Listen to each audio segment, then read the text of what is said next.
This video is going to be about how to make cornbread. It's cornbread that I do my way. It's been, I don't want to say perfected, but it's certainly been improved upon through many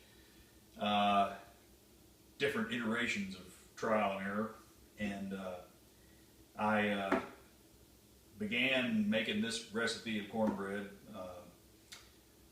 years ago when I first moved out, and I realized that no one was there to make cornbread like my grandmother had made and my mother had made, and I was going to have to figure out how to do it myself. And so I struggled for a little while, but I finally figured out how to make some that was similar, not the same, but different in ways that I liked. And the preparation was different, and so you'll see. It's got a lot of things in it. It's kind of like my dog. It's got a lot of contributions from various sources, but it's turned out to be okay and acceptable, and so that's the history. It is very much man cornbread. Why do I say that? Well, it's just pretty straightforward, relatively easy to do. Don't really have to measure much, and not much preparation. Which I, by the way, think any cornbread ought to be. All right, I've got an oven preheated to 400 degrees right now. So just want to mention that, and that's important to have that ready to go, because we're getting ready to mix up the batter for the cornbread. Now here's what I like to use. I'm not partial to any particular brand of buttermilk, except that I like to use whole buttermilk. This non-fat stuff is, it doesn't really ring my bell, so if you're going to pay for buttermilk, don't let somebody else have the cream. Go ahead and get the whole thing, and it tastes good. And that's what I use. I'm not going to make a commercial for this particular brand of cornmeal, but over the years I've discovered that I really believe that it's the only cornmeal that God truly intended cornbread to be made from, at least in the modern era. You know, back in the old days, I guess people had to make their own stuff. But we're going to start out with the cornmeal. And by the way, this is self-rising. Need to make note of that. White lily. Look for the. Now you're going to ask, why do I use a fork? I'm going to use a fork to get this cornmeal out. Well, like I said, this is man cornbread, so I'm not going to bother with dirtying up some other utensil or try to pour, cornbread into something like this, or a measuring cup, when I can just use a fork to scoop it out with. And so that's what I'm going to do. Less stuff you mess up, the more you have to clean it up. You know what I'm saying? Or I should say, the more stuff you mess up, the more stuff you have to clean up, and vice versa. So what we're doing here is I've had this measuring pitcher. It's got a way to measure and pour. It's good for making pancakes and all that kind of stuff. And plus, it's got some graduations on the side to show you how much you're putting in there. What you're after is about roughly 2 cups. And you're going to say, well, how are you going to know when you've got 2 cups in that thing? You're going to level it out, and are you going to be able to really, you see people with a measuring cup, with a knife trying to man cornbread, okay? So set it on a level surface there, shake it up a little bit where you got a nice flat, and see when you got about 2 cups. I'm being real careful here because I'm making a video for posterity, but usually this goes pretty quick. No bust no muss. You know, I like to use 2 cups because that's about the right amount to fill up. Now see, here's what we got. We got about 2.5. Now I could pour a little bit of that back in there, but you know what? I'm just gonna go with it. It's it wound up being 2.5 cups, so you know it must have meant to be. Must have been meant to be. So I'm going to close this up. Now I keep stuff like cornmeal in the refrigerator. That came from a bad experience when I was living in a trailer park, and my trailer was under a sugar maple, and everybody knows ants really love sugar maples. And so this tree was full of ants, and somehow or another, I guess they got drunk off the sap and they fell onto my trailer anyway. My trailer was full of ants. And they got into everything, cereal, cornmeal, you name it, anything that was edible they got in. So I got in the habit of putting stuff in the refrigerator that, you know, normally people don't do. And well, it just never left me. And what I've discovered is you can keep bread about 4 times longer if you keep it in the refrigerator. Same thing with cornmeal. I mean, stuff just lasts longer. I'm gonna say something about this buttermilk. I went and got some new buttermilk last night, but I had a little bit left from the last batch. Now this expired on the 8th, and I'm making this video on the 15th. You're gonna say, "Oh, well that's expired." And well, you know, according to this, it's expired. But you know what? It's buttermilk. It's kind of sour to begin with. You know, and it don't really smell any worse than it did when I first got it. Buttermilk's not the most you know, beautiful smelling stuff in the world. And besides, you're going to bake it, what I say, 400 degrees. All right, so I don't think anything living in here is going to make it if you bake that pone of cornbread. By the way, that's the correct name, pone. It's not cake or whatever. And if you bake it at 400 degrees for about 25 minutes, it's not going to, nothing's going to make it in there that's going to make you sick or anything else. Plus, I've noticed if the buttermilk gets really old, I mean like borderline, you know, it kind of gives the cornbread a little bit more of a tart flavor, okay? Which, you know, is great for me. I love it. Anyway, before I do that though, once you pour this in here, the rising additives in the cornmeal are going to start activating, and you got limited time. So what I'm going to do is I'm going to take some of this olive oil. Now you say olive oil, doesn't that like break some sanctimonious stuff about southern cooking, or you know, aren't you going to put some hog lard in there or something? No, olive oil, you know, it's good for you. I always keep it around. I don't have big cans of, you know, grease or anything laying around or shortening to put in bread or whatever. And you say, well, how much you put in there? Well, I put about 2 tablespoons. I think that's what the cornmeal package on the little recipe they've got in there for you goes. But you know, you can't. There's only so much of that you can go by. And what I'm doing right now is I'll hold this up to the camera. You can see I've rotated that oil around in there to where it's coated the whole bottom. I don't really have to worry about the sides, because you're going to see when I pour that batter in there, it'll push that out to the side. I'm going to pour just a little bit more in there because I feel better about it. Olive oil, I mean, I love the taste of olive oil, number one, but I don't really detect it when I'm eating the cornbread. It just, you know, it seems to blend in there pretty good. But you know, olive oil is great on all kinds of bread, so it's good to go for me. So all right, I'll put this in here. I try not to leave that in there but about 5 minutes. All right, and then it heats up that skillet. By the way, it's a log skillet made in South Pittsburgh, Tennessee, where I was in the National Guard for several years. And they do a good job making iron skillets for making cornbread. Don't make cornbread in anything else. I did aluminum pans and stuff like that, and it was horrible.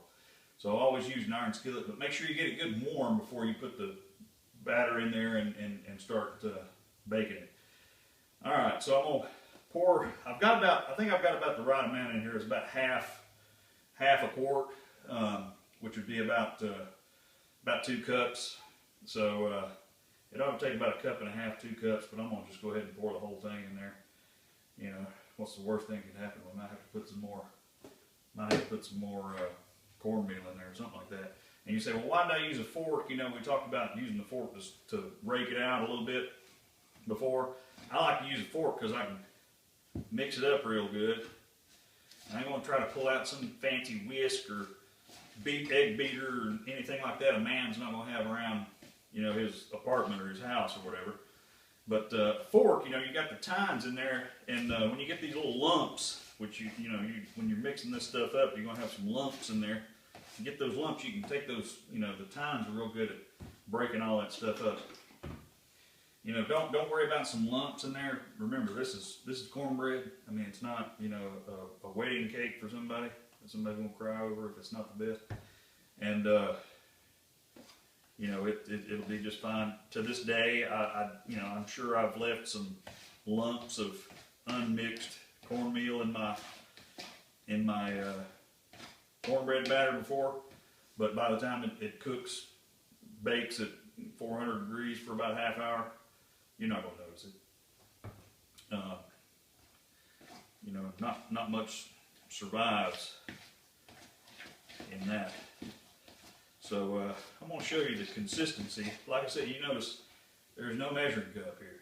You know, what I'm doing is I'm mixing to, you know, consistency. You know, do you see a stonemason when he's mixing his mortar out there with a measuring cup and everything? I mean, they might. I'm sure they got buckets they use to go by, make sure they're, you know, getting somewhere close to the right amount. But after they've laid about 1 million bricks, they got an idea of what kind of consistency they want to be in their mortar, so it'll hold the bricks and rock and stuff like that they're putting together. So it'll have a good base. So anyway, we're getting there. See how easy that was? And I don't know if you'll have a pitcher like this. If you do, it's real good, but you can just mix it up in a big bowl. It don't matter. And you can have this. You can put maybe 1 cup of cornmeal. The thing is, you get used to a certain thickness of batter. I'm going to put just a little bit more in there. And I think we'll be good. But you get used to how much time you have to put in there. Lately, I've made some bigger pones. I don't know what it is. I don't know. My eyes get big, and I want to make I want to make more cornbread. And so, I'm sitting here thinking about how good it's going to be when I'm mixing it up. And so I've made some thicker pones, and I had to put them in there for longer. I said 25 minutes earlier. I'm probably going to go ahead and put this in here go ahead and do a half an hour right off the bat. And then I'll show you a couple of things you might want to do before you take them out. But anyway, all right. So here's what we're going to do. I'm going to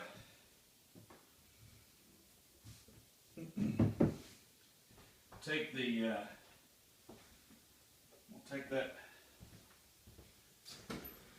pan or skillet out of here. By this time, it's getting pretty warm. It's been sitting in there. So now you can see that oil is just real fluid now. It's gotten thinned out quite a bit. All right. Get most of that out of there. You're going to leave a pretty good amount of oil in there, because if you don't, that cornbread will stick. Alright, so now I'm going to mix up. If you don't put some oil in here like this, the cornbread, it'll be real dry, flaky. Not really flaky, but crumbly. And so you want to make sure you mix up that oil in there. And some of you might be saying, well, what about your egg? Why, I didn't see you put an egg in there. All cornbread I've seen, you put an egg, like on the back of this. It says, one large egg. You know, these guys, I mean, like I said, this is the best cornmeal for making cornbread. Don't they know what they're talking about? They put an egg in there. But if you put an egg in there, it makes the consistency of the cornbread more like a muffin. Okay, and by the time you put an egg in there and make it all muffiny, you know, and spongy like cake, you might as well go ahead and just go all the way with it and put some sugar in there and make you some Michigan Johnny cake. All right, I'll just go ahead and say that. Now, if you like corn muffins, if that's what you like, I mean, I've had some. I've been to restaurants where they had sweet corn muffins like that and everything, and they're pretty good. They're not cornbread, you know, but they're pretty good, you know. If that's what you like, then go ahead, put your egg in there and put you some sugar, and just cake it up, you know. But that's not what this is. This is going to be more flat man cornbread. All right. This will last the long haul. Now I think I got that oil mixed up in there pretty good, so I'm gonna go ahead and pour it in there. And if you could see, if I had a camera in the ceiling like Rachel Ray or somebody, you could see. Now, what always happens, I always have a little bit that didn't mix up down there in the bottom, so when I start pouring it out, I'll scrape it up a little bit and see how it's getting in there, and rake it on out of there. And another thing about not putting an egg in there, see, you can lick your spoon when you get done breaking it out. You don't have to worry about getting salmonella from a raw egg or anything. Good cook. All right. Now, the surface of that is kind of uneven. I like to try to shake it up just a little bit. See, now that flattens it out. You got that ring of oil around there. You know it oiled up real good all around that batter. Now, it's ready to go in there. Let's check. 400 degrees. All right. I'm going to go ahead and bring the camera around, and we'll show you where to put it.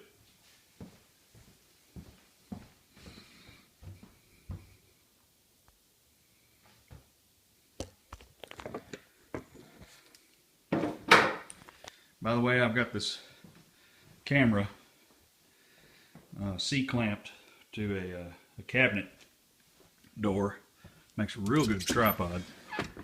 And I got my shop lights there in the kitchen.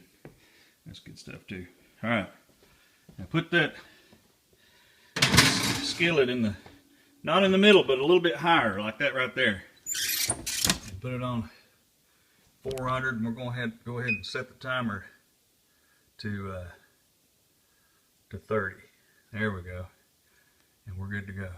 And then we'll come back in a half an hour and see what we got.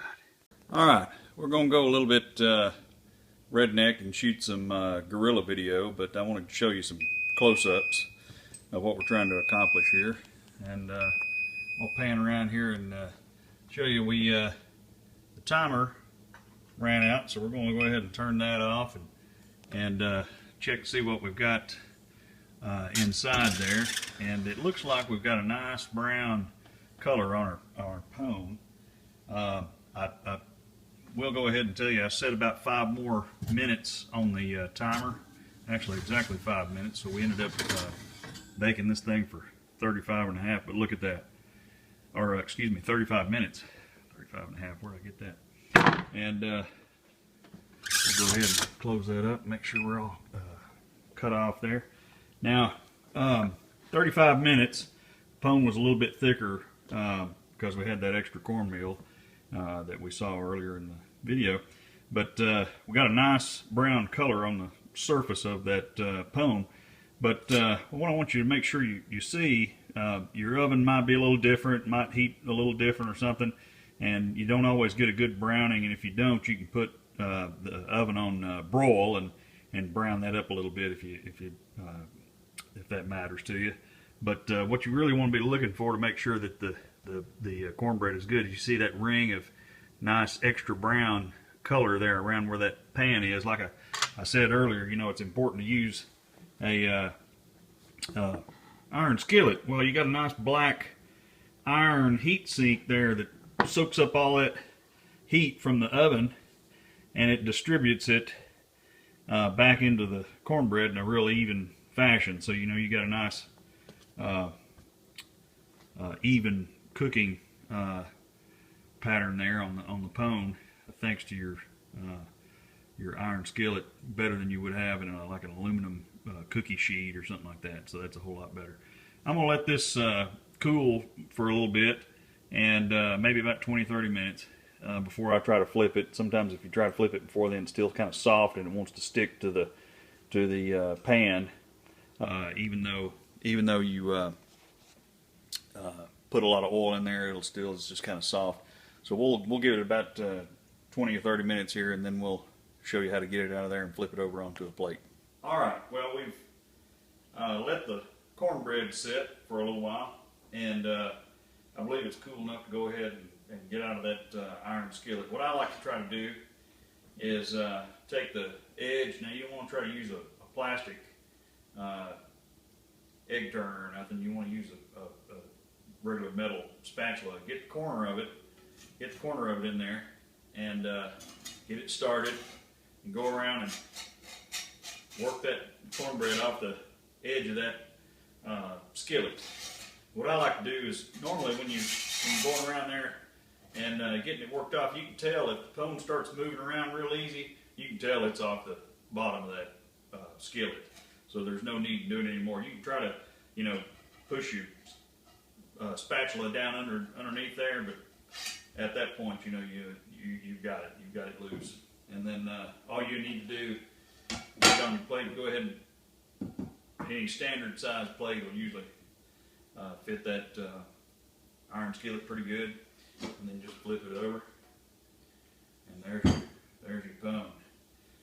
There's your pone right there. So the only thing left, go ahead and take a slice out of that, and